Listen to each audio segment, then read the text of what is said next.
सुप्रभात बच्चों। ऑनलाइन कक्षा में आप सभी का स्वागत है। मैं मनोज साहू। आज मैं पढ़ाने जा रहा हूँ आप लोगों को कक्षा 11वीं के विधान पुस्तक के पाठ राजस्थान की रजत बूंदें। इस पाठ के लेखक है अनुपम मिश्र। इसका एक भाग हम पढ़ चुके हैं, है ना, जिसमें राजस्थान में पानी प्राप्त करने के लिए रेत में समाया हुआ बरसात का जो पानी है वो रेत में समाकर नीचे नमी के रूप में समाया हुआ रहता है ना। तो उसको कुएं खोद के कुएं कुआं जो है चौड़ा रहता है, बस, है ना। कुएं एकदम सकरा रहता है उसका रास्ता, है ना। और उसकी जो जोड़ाई होती है, मिट्टी धस के मत, मिट्टी या रेत खींच के मत, उसके लिए, है ना। तो ये डिफरेंस है दोनों में अंतर है ना, कुआं और कुएं में। चलिए, तो वो कल हम लोग पढ़ चुके हैं। जो रेगिस्तान एरिया में, क्षेत्र में नमी जो है वो किस प्रकार से वाष्प बन के उड़ता उड़ता नहीं है पानी, है ना। जिस प्रकार से इधर हमारे सामान्य जो ज़मीन है, धरती है, उसमें नमी जब सूखने लगता है तो ज़मीन में दरारें पड़ने लगती है ना। फिर उसके बाद वहाँ से उसका नमी वाष्प बन के उड़ने लगता है।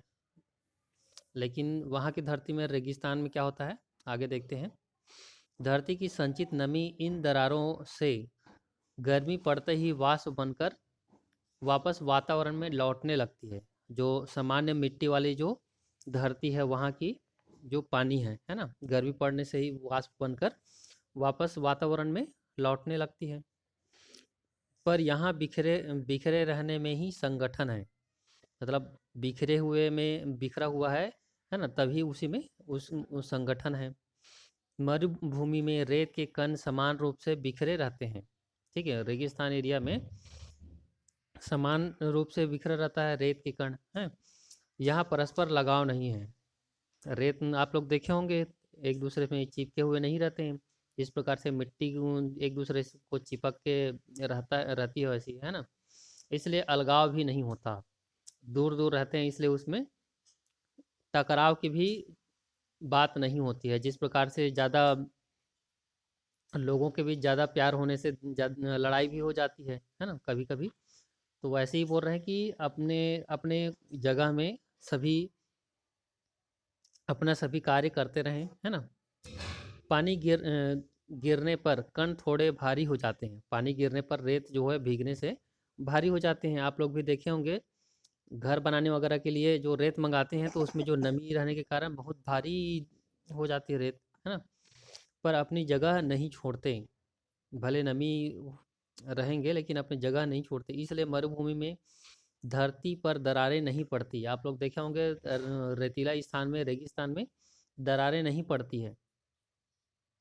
भीतर समाया वर्षा का जल भीतर ही बना रहता है। एक तरफ थोड़े नीचे चल रही पट्टी, है ना।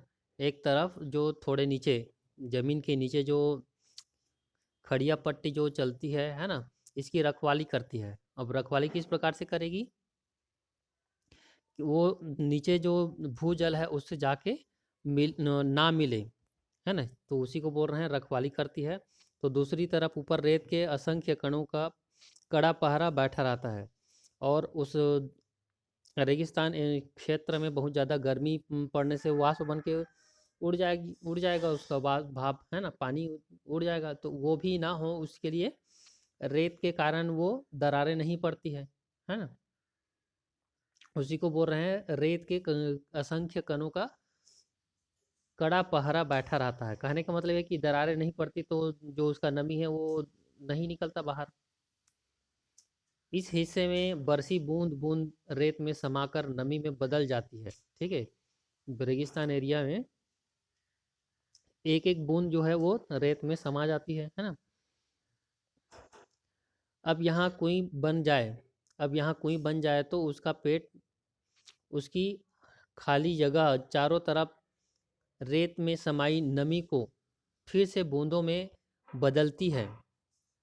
ठीक है, अगर यहाँ कुएं बन जाए ऐसे स्थानों में, रेगिस्तान एरिया में, है ना, तो उसका पेट, जो रेगिस्तान है ना, वो जो खाली जगह रहेगा उसकी खाली जगहों चारों तरफ रेत समाई नमी को फिर से बूंद में बदलती है। मतलब खाली जगह होने से धीरे धीरे फिर से रिसने लगता है, बूंद बूंद रिसती है और कुएं में पानी जमा होने लगता है। खारे पानी के सागर में अमृत जैसा मीठा पानी। ठीक है, और ये पानी कैसे होते हैं? खारे पानी के सागर में, जो समझ लो चारों तरफ पूरा रेत ही रेत है ना, और नीचे खारा पानी भी है। तो ऐसे जगह में पानी के सागर में, ठीक है, पानी के सागर में अमृत जैसा मीठा पानी, मतलब पानी के सागर कहने का मतलब खारापन,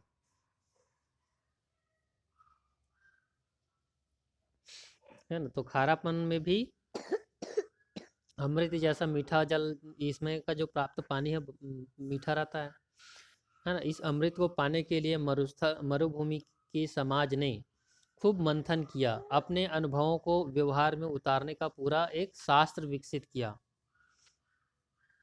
ठीक है, ये देखिए, खारे पानी के सागर में अमृत जैसा मीठा पानी, ये जो कुएं है उसको देखिए, आपको समझ में आएगा थोड़ा। ये ऐसा ही खुदाई किया है, बगल में दो लकड़ी है ना, जिससे कि पानी निकालने में आसान हो।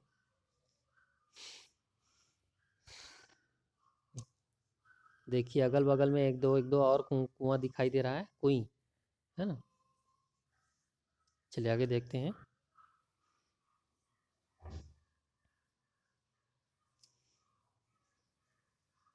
ये इस प्रकार से ये कुएं दिखाई दे रहा है। यहाँ देखिए लकड़ी वाई शेप में, वाई आकार के दिखाई दे रहा है, ताकि पानी निकालने में आसानी हो, और उसका बाल्टी से उसका जो रस्सी है वो खराब ना हो, ताकि मिट्टी या रेत खिसके मत।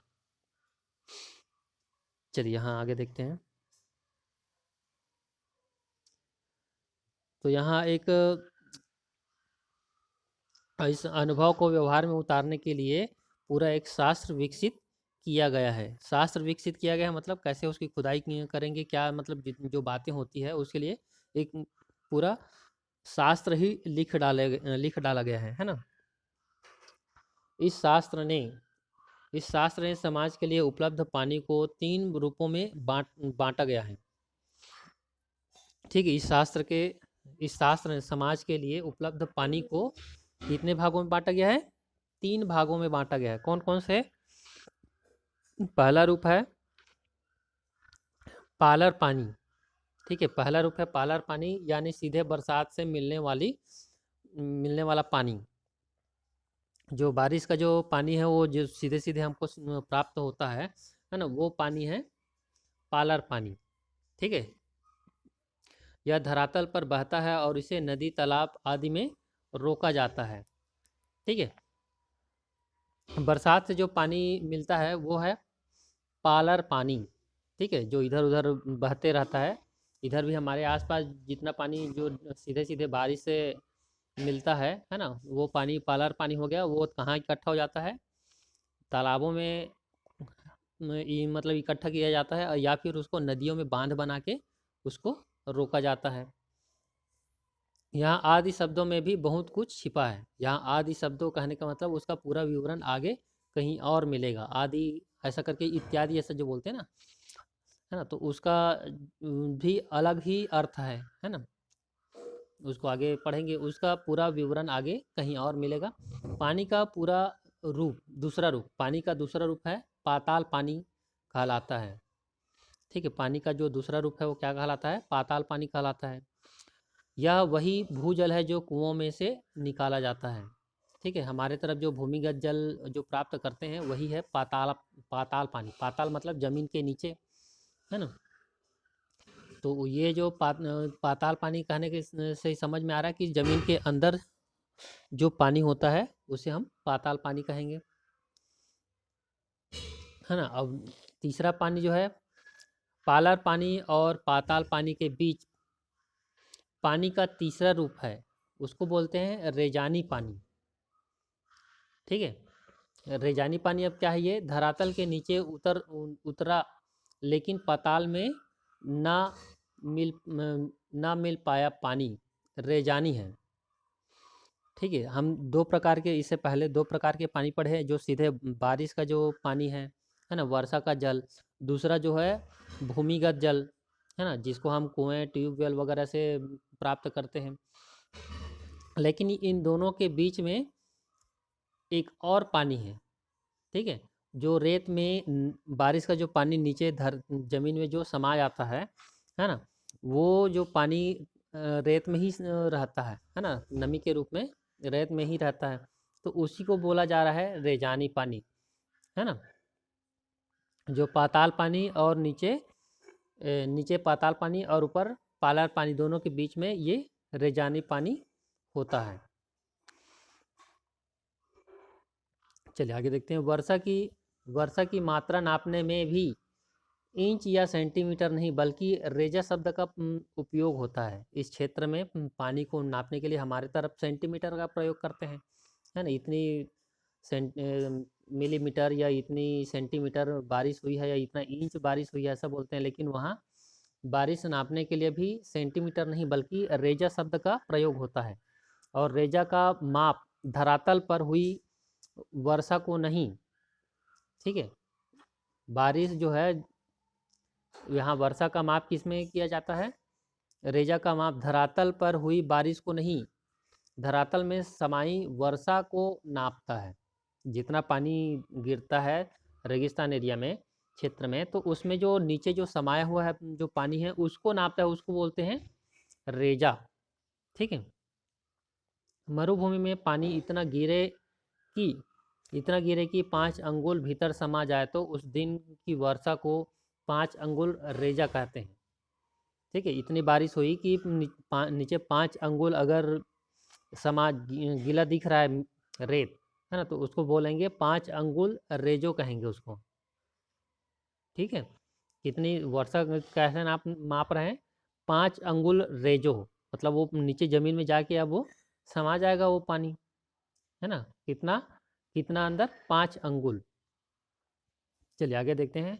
रेजानी पानी खड़िया पट्टी के कारण, और वो जो रेजानी पानी है, जो बारिश के जो पानी है, नीचे जो नमी के रूप में समाएगा वो पानी रेजानी खड़िया पट्टी के कारण पाताल पानी से अलग बना रहता है ना। और ये पानी जो है भूमिगत जल में मिलने से कौन रोकता है इसको, खड़िया पट्टी, ठीक है। जो पत्थर का जो एक पट्टी है नीचे जमीन के नीचे, है ना, वो पट्टी जो है उसको रोक के रखता है।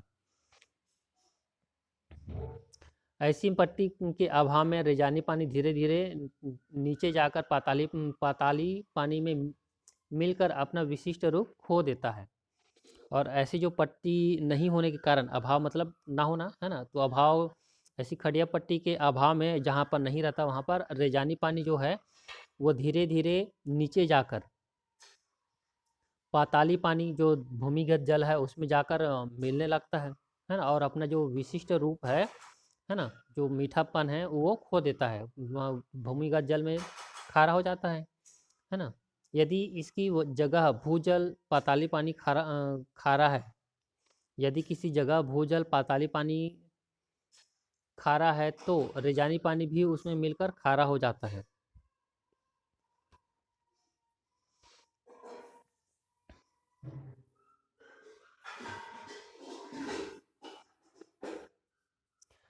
चलिए आगे देखते हैं। इस विशिष्ट रेजानी पानी को समेट सकने वाली कुई बनाना सचमुच एक विशिष्ट कला है।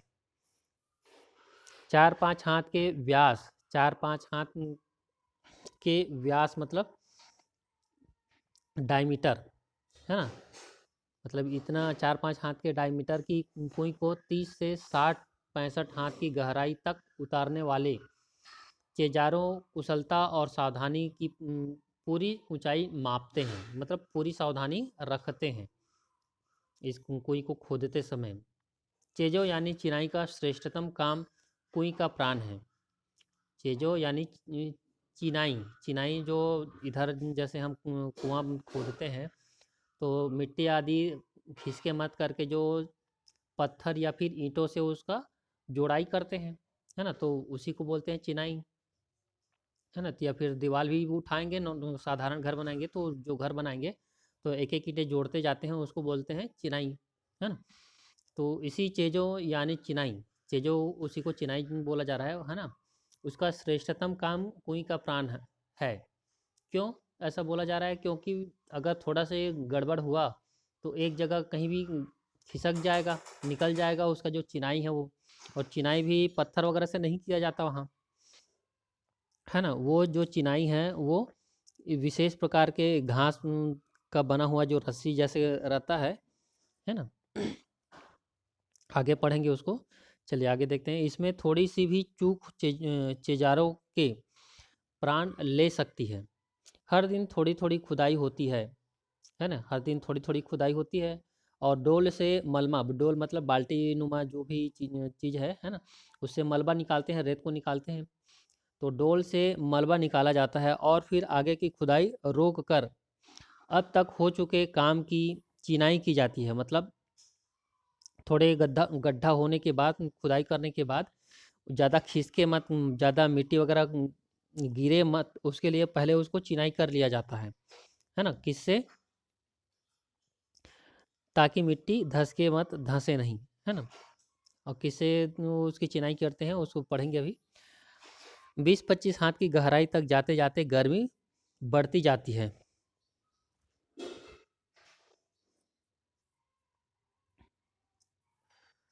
तब ऊपर से मुट्ठी भर भर कर रेत नीचे तेजी से फेंकी जाती है।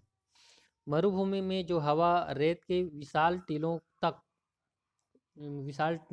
तक को यहाँ से वहाँ उड़ा देती है। वही हवा यहाँ कुएं की गहराई में एक मिट्टी रेत से उड़ने लगती है और पसीने में नहा रहे चेलवा जी को राहत दे जाती है। कुछ जगहों पर कुएं बनाने का यह कठिन काम और भी कठिन हो जाता है। किसी किसी जगह ईंट की चिनाई से मिट्टी को रोकना संभव नहीं हो पाता। किसी किसी जगह ईंट की चिनाई, ईंट के प्रयोग करना मुश्किल हो जाता है ना। उस चिनाई मिट्टी को रोकने में संभव नहीं हो पाता। तब कुएं को रस्से से बांधा जाता है। ठीक है, वहाँ पर कुछ कुछ जो कुएं हैं उसको ईंट से नहीं, रस्से से बांधा जाता है।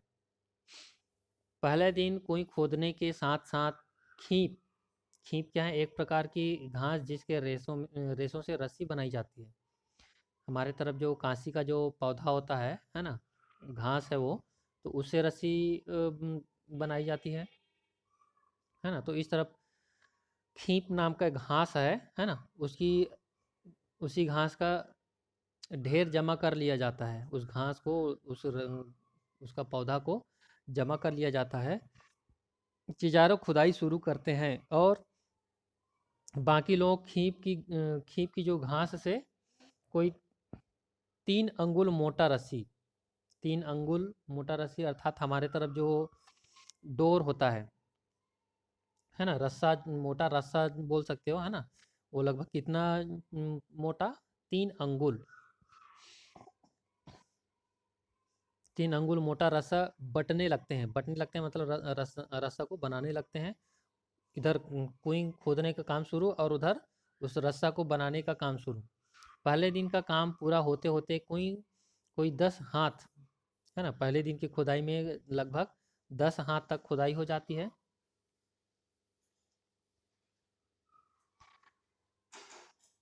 कुएं पर सजगता का पहरा, कुएं पर सजगता का कहरा कहने का मतलब यहाँ देखिए, ये एक लकड़ी का वो है ताकि आसानी हो पानी निकालने के लिए। और उस पर ये घास फूस जैसे उसको ढक दिया ताकि रेत या कुछ भी चीज़ें वहाँ ना जाए या फिर कोई जानवर भी वहाँ ना गिर जाए। इसके लिए ये घास फूस खरपतवार वगैरह को डाल दिया गया है उसके ऊपर। उसी को यहाँ पर कुएं पर सजगता का पहरा लिखा गया है। पहले दिन का काम पूरा होते होते कुएं कोई 10 हाथ गहरी हो जाती है। इसके तल पर दीवार के साथ सटाकर, इसके तल पर मतलब नीचे जितना 10 हाथ खुदाई हो चुकी है ना, उसके तल तक, उसके निचले हिस्से पर, तल पर दीवार के साथ सटाकर रस्से का पहला गोला बिछाया जाता है। फिर इसके ऊपर दूसरा, ठीक है, फिर इसके ऊपर जो है वो दूसरा रस्सा बैठाया जाता है, फिर तीसरा, चौथा, ऐसा करके इस तरह ऊपर आते तक आते जाते हैं। ठीक है, मतलब ऊपर धीरे धीरे ऊपर उसको ऊपर आते तक उसको लपेटा जाता है चारों कुएं के चारों तरफ। खीप घास से बना खुरदरा मोटा रस्सा हर घेरे पर अपना वजन डालता है। और बटी हुई लड़ियाँ, बटी हुई लड़ियाँ मतलब जो उसकी जो डोरे है ना, मोटा रस्सा जो है वो एक दूसरे में फंस कर मजबूती से एक के ऊपर एक बैठती जाती है। रस्से का आखिरी छोर ऊपर रहता है, रस्सी का जो छोर होता है वो ऊपर की ओर होता है। अगले दिन फिर हाथ अगले दिन फिर हाथ मिट्टी खोदी जाती है। ठीक है, और रस्से की पहले दिन जमाई गई कुंडली दूसरे दिन खोदी गई जगह में सरका दी जाती है। ठीक है, 10 हाथ तक खुदाई करके उसको चारों ओर लपेट दिया जाता है रस्सा को, है ना। और अगले दिन जैसे खोदा जाता है तो उस रस्सी को वैसे ही खिसका दिया जाता है। ऊपर छुटी दीवार ऊपर छुटी दीवार में अब नया रस्सा बांध दिया जाता है, और ऊपर की ओर जो रस्सा है ना, उसमें अब क्या कर दिया जाता है, नया रस्सा बांध दिया जाता है। उस पहले जो रस्सा है उसको खुदाई करने के बाद उसको नीचे खिसका दिया जाता है, तो उसका स्थान खाली हो गया, तो उसके ऊपर फिर से नया रस्सा लपेट दिया जाता है या फिर वहाँ बांध दिया जाता है। रस्से की कुंडली अर्थात गोल गोल जो बांधते हैं ना क्वाइल के जैसे, वैसी गोल कुंडली को टिकाए रखने के लिए बीच बीच में कहीं कहीं चिनाई भी करते जाते हैं, बीच बीच में चिनाई भी किया जाता है उसका, है ना, ताकि पूरा खिसके मत, गिरे मत, इसके लिए। लगभग 5 हाथ के व्यास डायमीटर, है ना, उसकी व्यास की कुई में रस्से की एक ही कुंडली का सिर्फ एक घेरा बनाने के लिए लगभग 15 हाथ लंबा रस्सा चाहिए। कुई का एक घेरा बनाने के लिए जो रस्सा है ना, उसका एक घेरा के लिए 15 हाथ लंबा रस्सा चाहिए। ठीक है, गोला बनाने के लिए 1 हाथ की गहराई में रस्से के 8-10 लपेटे खप जाते हैं। ठीक है, और 1 हाथ की जो गहराई है उसको लपेटने में 8-10 हाथ लग जाते हैं। रस्सा 8-10 जो 8-10 हाथ की जो लंबाई का जो मोटा रस्सा है वो 1 हाथ में ही लग जाता है, और इतने में ही रस्से की कुल लंबाई 150 हाथ हो जाती है। और इतने में ही रस्से की लंबाई कितनी हो जाती है, 150 हाथ। अब यदि 30 हाथ गहरी कुएं की मिट्टी को थामने के लिए रस्सा बांधना पड़े तो रस्से की लंबाई 4000 हाथ से के आसपास बैठती है। ठीक है, अब लगभग 30 हाथ गहरी जो कुएं खोदने के लिए लगभग कितना लंबा रस्सी चाहिए, 4000 के आसपास उतना लंबी रस्सी चाहिए।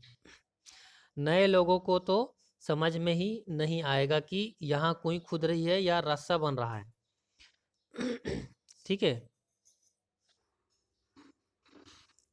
कहने का मतलब यह है कि यहाँ रस्सी भी बहुत ज़्यादा मात्रा में बनने से पहले देखने से समझ में नहीं आया कि यहाँ कुएं की खुदाई हो रही है या फिर रस्से बनाए जा रहे हैं करके।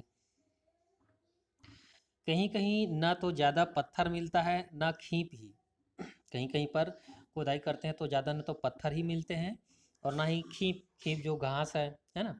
लेकिन रेजानी पानी है तो वहाँ भी कुइयाँ ज़रूर बनती है, लेकिन रेजानी पानी है तो वहाँ भी कुइयाँ तो बनाना ज़रूरी है। ऐसी जगहों पर भीतर की चिनाई लकड़ी के लंबे लट्ठों से की जाती है। ऐसे जगहों पर किससे चिनाई की जाती है, लकड़ी के लंबे लट्ठों से। ठीक है, जैसे आजकल हम घर बनाते हैं तो छत ढलाई के लिए जो बांस बल्लियाँ का जो प्रयोग करते हैं, है, तो वैसे ही वहाँ पर लकड़ियों का चिनाई की जाती है।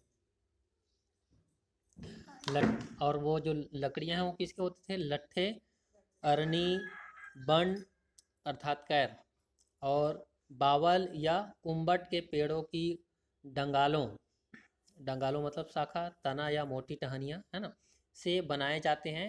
इस काम के लिए सबसे उम्दा लकड़ी अरनी की होती है। उम्दा मतलब सबसे उत्तम, उम्दा का मतलब उत्तम, है ना। इस काम के लिए सबसे मतलब अच्छी लकड़ी जो है वो अरनी की है। पर उम्दा या मध्यम दर्जे की लकड़ी, उम्दा मतलब या मध्यम दर्जे की लकड़ी ना मिल पाए तो आग तन से भी काम आग तक से भी काम लिया जाता है। लट्ठे नीचे से ऊपर की ओर दूसरे में फंसाकर सीधे खड़े किए जाते हैं। ठीक है, लट्ठे को नीचे से ऊपर की ओर एक दूसरे में फंसाकर सीधे खड़े किए जाते हैं। फिर इन्हें खींप की रस्सी में बांधा जाता है, और इसको खींप की रस्सी में बांधा भी जाता है। कहीं कहीं चग की रस्सी भी काम में लाते हैं, और कहीं कहीं पर चग चग ये भी रस्सी बनाने के जैसे ही बनाने लायक ही पौधा है ना, घास के जैसे। तो चग की रस्सी भी काम में लाते हैं। यह बंधाई भी यह बंधाई भी कुंडली का आकार लेती है। और ये चग का रस्सी जो करते हैं, बंधाई करते हैं, है ना, वो भी कुंडली का आकार ही लेती है। इसलिए इसे सांपनी भी कहते हैं, इसलिए इसे सांपनी भी बोलते हैं। चग का जो पौधा है या घास है उसको सांपनी भी बोलते हैं, सांप के जैसे कुंडली के जैसे हो जाता है इसलिए। ये देखिए, ये इस तरह से इसमें दिखाई दे रहा है कि किस प्रकार से रस्सी को उसमें लपेटा जाता है। देखिए इसमें दिखाई दे रहा है ना, कुंडली के जैसे उसको गोल गोल लपेट के उसको खिसकाया जाता है। और पीछे उसका घास दिखाई दे रहा है, ये जो उसका पौधा है ना। नए लोगों को तो समझ में भी नहीं आएगा कि यहाँ कोई खुद रही है। ठीक है, उसको लगेगा कि यहाँ रस्सी बनाई जा रही है करके लगेगा।